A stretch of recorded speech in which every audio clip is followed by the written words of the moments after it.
Awali aktivitas dan pelayanan Anda melalui renungan pagi menjadi putra dan putri Allah. Terdengar panggilan Roh untuk mengangkat salib, dan mereka yang mengangkat salib akan menemukan bahwa salib mengangkat mereka. Dituliskan oleh Ellen G. White bersama Pendeta Denny Kanajo. Selamat mendengarkan. Shalom, salam sejahtera untuk para pendengar dimanapun Anda berada saat ini. Kita berjumpa kembali dalam mendengarkan firman Tuhan melalui audio renungan pagi pada tanggal 8 Juli 2021 dengan judul Allah memberikan roh kuasa dan kasih. Sebelum kita melanjutkan bacaan renungan kita pada saat ini, saya mengajak semua para pendengar yang setia untuk berdoa bersama-sama. Bapa di sorga, terima kasih karena rahmat Tuhan begitu besar bagi kehidupan kami. Pada pagi hari ini ya Tuhan, sebelum kami melakukan segala tugas, aktivitas, pelayanan, pekerjaan kami sepanjang hari ini, kami rindu untuk belajar tentang kebenaran firman Tuhan. Curahkanlah kuasa Roh Kudus-Mu kepada kami, untuk kami mengerti dan kami mempraktekkan di dalam kehidupan kami. Terima kasih Tuhan Yesus, ampuni kami Bapa, karena kami sudah berdoa hanya di dalam nama Tuhan dan Juru Selamat kami. Amin. Ayat inti kita terambil di dalam 2 Timotius pasal yang pertama ayat yang ke-7. Demikian firman Tuhan. Sebab Allah memberikan kepada kita bukan roh ketakutan, melainkan roh yang membangkitkan kekuatan, kasih, dan ketertiban. Mari kita ikuti penjelasannya. Kita sekarang berada dalam satu masa di mana kita harus berdiri teguh bagi kebenaran. Kita harus menghargai kasih akan jiwa-jiwa. Tetapi janganlah sekali-kali kita melepaskan hal terkecil dari kebenaran. Karena Allah mempertahankan kebenaran itulah kebenaran yang murni, tidak dipalsukan. Sehingga kita dapat pada waktu ini membawa hormat dan kemuliaan kepada Yesus Kristus, Raja kita. Firman itu adalah roti hidup. Dan di dalam firman itu murid-murid Kristus diibaratkan sebagai makan dan minum daging dan darah Kristus, menjadikan firman-Nya sebagai suatu bagian dari hidup mereka. Tidak ada dusta dari kebenaran itu. Kebenaran akan tahan uji pada masa teori-teori palsu, jika kita memegang teguh permulaannya, keyakinan kita itu hingga kepada kesudahan. Marilah kita melatih iman dan tetap dekat ke sisi Kristus dalam mengikuti firman-Nya. Tuhan akan mengajar umat-Nya kalau mereka mau diajar. Kita dapat berdiri di mana kita dapat mendengar pengajaran Kristus. Kita mempunyai Allah yang hidup dan Kristus yang hidup. Seluruh pasukan si jahat sedang mengamat-amati kesempatan mereka untuk menggenggam pikiran manusia. Tetapi jika kita erat dengan sabda itu, kita tidak akan dikalahkan.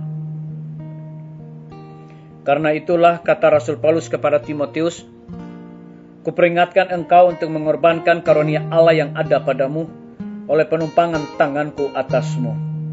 Sebab Allah memberikan kepada kita bukan roh ketakutan, melainkan roh yang membangkitkan kekuatan kasih dan ketertiban. Kita perlu mempunyai iman yang hidup dalam Yesus Kristus. Kita perlu melatih iman, agar apabila musuh itu datang seperti air bah, Tuhan akan mengangkat standar bagi kita untuk melawannya. Hati yang benar kepada Allah sering sekali dalam berdoa. Jangan biarkan gelombang tawar hati melanda engkau. Kita harus menyerahkan segala pikiran Kristus. Hendaklah engkau baik dan perkasa. Biarlah keberanian hatimu dan ketergantunganmu yang terus-menerus pada Yesus Kristus menginspirasi kepercayaan orang lain dan meningkatkan iman serta pengharapan.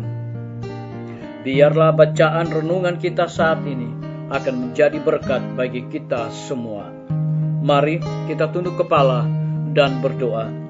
Bapa di sorga, terima kasih Tuhan oleh karena kebenaran firman Tuhan pada pagi hari ini mengingatkan kembali kepada kami bahwa sekarang kita berada dalam satu masa di mana kita harus berdiri teguh bagi kebenaran.